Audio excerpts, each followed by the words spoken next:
एक दिन की बात है। राजकुमारी अपनी सहेलियों के साथ जंगल में शिकार पर गई हुई थी।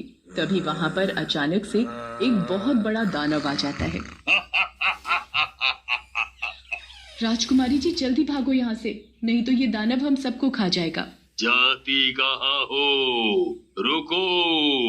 दानव एक एक करके राजकुमारी की दासियों और सैनिकों को अपनी हथेली पर उठा लेता है। ए दानव रुको, तुम इन्हें नहीं खा सकते। इतनी सुंदर राजकुमारी, इसे तो मैं अपनी रानी बनाऊंगा। दानव राजकुमारी की दासियों को छोड़ देता है और राजकुमारी को अपनी हथेली पर उठा लेता है। छोड़ो छोड़ो मुझे। दानव राजकुमारी को अपनी डरावनी आंखों से देखने लगता है। ये देख राजकुमारी बेहोश हो जाती है। मैं इससे शादी करूंगा। तुम राजकुमारी को उस दानव के हवाले कैसे छोड़कर आ सकते हो? महाराज हमें माफ कर दें, पर हम कर भी क्या सकते थे। सारे राज्य में ऐलान कर दो, जो राजकुमारी को उस दानव से छोड़ा कर लाएगा, मैं उसकी शादी अपनी बेटी राजकुमारी से कर दूंगा और साथ में उसे इस राज्य का राजा भी बनाऊंगा। उधर दानव राजकुमारी को लेकर चला जाता है और उसे अपनी गुफा में कैद कर लेता है। चारों तरफ इंसानों की खोपड़ियां हड्डियां पड़ी हुई थी। मुझे यहाँ से जाने दो। मैं तुमसे शादी करूंगा। नहीं नहीं, तुम मुझसे शादी नहीं कर सकते, तुम एक दानव हो। लेकिन मुझे तुमसे शादी करनी है। मैं मर जाऊंगी पर तुम दानव से शादी कभी नहीं करोगी। देख लेना, एक न एक दिन कोई ना कोई तो मुझे बचाने जरूर आएगा और तुम्हें मारकर मुझे यहाँ से ले जाएगा। मुझे कोई नहीं मार सकता। राजकुमारी की खबर आग की तरह चारों तरफ पूरे राज्य में फैल जाती है। अरे भैया, तुमने कुछ सुना है कि राजकुमारी को एक भयानक दानव उठा कर ले गया है? हाँ, सुना तो मैंने भी है। राम जाने उस दानव ने राजकुमारी जी के साथ पता नहीं क्या किया होगा। भाई, अब तक तो वो दानव राजकुमारी जी को मारकर खा गया होगा। हाँ, अरे शुभ शुभ बोल, वो राजकुमारी जी हैं। अगर किसी ने सुन लिया ना तो तुझे अपनी जान से हाथ धोना पड़ेगा। तभी वहाँ पर खड़ा एक लड़का उन सभी की बातें सुन रहा होता है और वो मन में सोचने लगता है। मैं लेकर आऊंगा राजकुमारी जी को। फिर राम सिंह राजा से जाकर मिलता है। महाराज, मैं राम सिंह, मैं राजकुमारी को सही सलामत वापस लेकर आऊंगा। ठीक है, अगर तुम्हें अपने साथ ले जाने के लिए सैनिक या और किसी चीज की जरूरत हो तो तुम ले जा सकते हो। जी धन्यवाद, मुझे बस एक तलवार चाहिए और कुछ नहीं। फिर राम सिंह राजकुमारी को दानव से छुड़ाने के लिए जंगल की ओर पहुंचकर एक पेड़ के नीचे बैठकर कुछ देर आराम करता है। तभी राम सिंह ने देखा कि एक बाबा पेड़ के नीचे बैठकर ध्यान लगा रहे हैं। तभी अचानक से एक शेर बाबा के ऊपर आकर हमला करने की कोशिश करता है। ये देख राम सिंह शेर के ऊपर जोरदार तलवार फेंकता है। तलवार के वार से शेर वहीं पर ढेर हो जाता है। बाबा, आप ठीक तो हो? मुझे कुछ नहीं हुआ बालक, तुमने मेरी जान बचाई। बोलो, तुम्हें क्या चाहिए? आप मुझे बस अपना आशीर्वाद दे दें। मुझे आपके आशीर्वाद के अलावा और कुछ नहीं चाहिए। बालक, हम तुम्हारी बात से प्रसन्न हुए। मैं तुम्हें एक ऐसी तंत्र विद्या सिखाता हूँ जिससे तुम जिस किसी का भी रूप लेना चाहो ले सकते हो। वो बाबा, राजकुमारी जी को एक दानव उठाकर ले गया है। मैं राजकुमारी को ढूंढने के लिए निकला हूँ। बाबा अपना ध्यान लगाकर पता लगाते हैं। वो दानव राजकुमारी को लेकर दक्षिण दिशा की ओर घने जंगलों में एक गुफा है, वहाँ लेकर गया है। मैं इसके आगे तुम्हें कुछ नहीं बता सकता।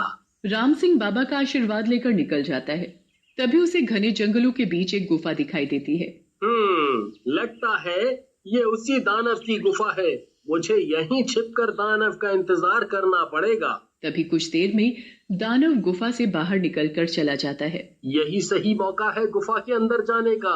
राम सिंह गुफा के अंदर चला जाता है। अंदर जाकर राम सिंह देखता है कि दानव ने राजकुमारी को एक बहुत बड़े पिंजरे में कैद कर रखा है। मुझे यहाँ से निकालो, वो दानव मुझसे शादी करना चाहता है।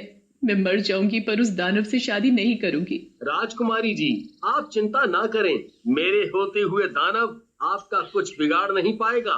वो दानव बड़ा ही खतरनाक है, वो तुम्हें मारकर खा जाएगा। राजकुमारी, आप मेरी बात ध्यान से सुनो, जैसा मैं कहता हूँ वैसा करो। आप दानव से प्यार का नाटक करो। जैसे ही दानव के बड़े बड़े कदमों की आहट आती है, राम सिंह एक मक्खी का रूप ले लेता है। राजकुमारी जी, आप जल्दी से मुझे अपने बालों में छुपा लो। राजकुमार राम सिंह मक्खी को अपने बालों में छुपा लेती है। इतने में ही दानव आ जाता है। दुर्गंध, मनुष्य की दुर्गंध, यहाँ जरूर कोई मनुष्य आया है। नहीं तो वैसे भी यहाँ अपनी मौत को दावत देने कौन आएगा? पर मुझे मनुष्य की दुर्गंध आ रही है।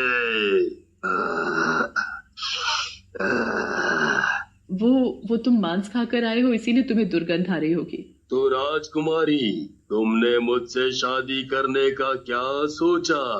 पहले तुम मुझे इस पिंजरे से बाहर निकालो। दानव राजकुमारी को पिंजरे से बाहर निकाल देता है। फिर राजकुमारी दानव से प्यार का नाटक करने लगती है। सच कहूँ तो तुम मुझे अच्छे लगते हो। सही में? मुझे तो यकीन ही नहीं हो रहा कि तुम मुझे पसंद करती हो। अब मैं तुम्हें कैसे यकीन दिलाऊं? ये कहते हुए राजकुमारी दानव के गले लग जाती है और मन में कहने लगती है, ना चाहते हुए भी मुझे इसके गले लगना पड़ रहा है।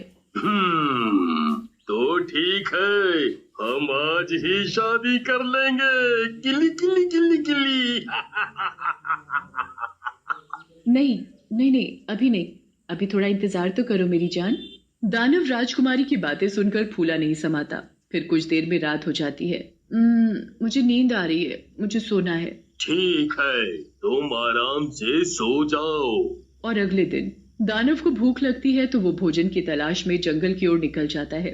दानव के जाते ही राम सिंह राजकुमारी से कहता है, राजकुमारी जी, मुझे अपने बालों से बाहर तो निकालो। राजकुमारी मक्खी बने राम सिंह को अपने बालों से बाहर निकाल देती है। राम सिंह वापस मक्खी से राम सिंह बन जाता है। अगर सही में दानव ने मुझसे शादी कर ली तो मैं आत्महत्या कर लूंगी। राजकुमारी जी, ऐसा कुछ नहीं होगा। ऐसे ही हर रोज राम सिंह दानव के आने से पहले मक्खी बन जाता और राजकुमारी उसे अपने बालों में छुपा लेती और दानव के जाते ही राम सिंह वापस मक्खी से राम सिंह बन जाता। इसी तरह से राम सिंह और राजकुमारी को एक दूसरे से प्यार हो जाता है। इस दानव को मारना इतना आसान नहीं है, पर नामुमकिन भी तो नहीं। राजकुमारी जी, आज जब दानव गुफा में आएगा तब तुम उससे प्यार प्यार में उसकी मौत का राज पूछना। फिर दानव के आने से पहले राम सिंह मक्खी बन जाता है और उसे अपने बालों में राजकुमारी छुपा लेती है। और जैसे ही दानव गुफा में आता है, क्या बात है, आज आप किसी राजकुमार से कम नहीं लग रहे। ये सुनकर तो दानव खुशी से नाचने लगता है। कभी कभी तो मुझे डर लगता है कि कहीं कोई तुम्हें मार न डाले। ये सुनते ही दानव जोरों से हंसने लगता है। मुझे कोई नहीं मार सकता, कोई नहीं, चाहे कोई कितना भी ताकतवर हो। तुम मजाक कर रहे हो ना? तुम्हें मेरी बात का यकीन नहीं है? नहीं, मैं कैसे मान लूं कि तुम्हें कोई नहीं मार सकता? वो पिंजरे में तोता देख रही हो? हाँ, तो उसमें देखने वाली क्या बात है? वो कोई मामूली तोता नहीं है, बल्कि उस तोते में मेरी जान छुपी है। जैसे ही कोई उस तोते को मारेगा, मेरी मौत हो जाएगी। सच्ची में? हाँ, ये राज आज तक कोई नहीं जान पाया सिवाय मेरे। और अब तुम जानती हो, क्योंकि अब तुम मेरी रानी बनने वाली हो, इसलिए ये बात मैं तुम्हें बता रहा हूँ। अच्छा, अब मुझे नींद आ रही है, मुझे सोने दो। फिर राजकुमारी और दानव सो जाते हैं और अगले दिन जैसे ही दानव अपने शिकार के लिए दूर निकल जाता है, राजकुमारी मक्खी को अपने बालों से निकाल देती है। मक्खी वापस से राम सिंह बन जाता है। राजकुमारी जी, दानव के आने से पहले हमें इस तोते को मारना होगा जिसमें दानव की जान छिपी है। हाँ, हमें जल्दी करना होगा। राम सिंह जैसे ही तोते को पिंजरे से निकालकर अपने हाथ में पकड़ता है। मुझे जल्दी ही तोते के पास पहुंचना पड़ेगा। दानव जल्दी जल्दी तोते के पास पहुंचने की कोशिश करता है। वैसे ही राम सिंह तोते की गर्दन पकड़ लेता है। दानव लड़खड़ाता हुआ राम सिंह को पकड़ने की कोशिश करता है। उससे पहले ही राम सिंह तोते की गर्दन मरोड़ कर तोड़ देता है। तोते के मरने के साथ ही दानव का भी अंत हो जाता है। फिर राजा राजकुमार और राम सिंह की शादी करवा देता है।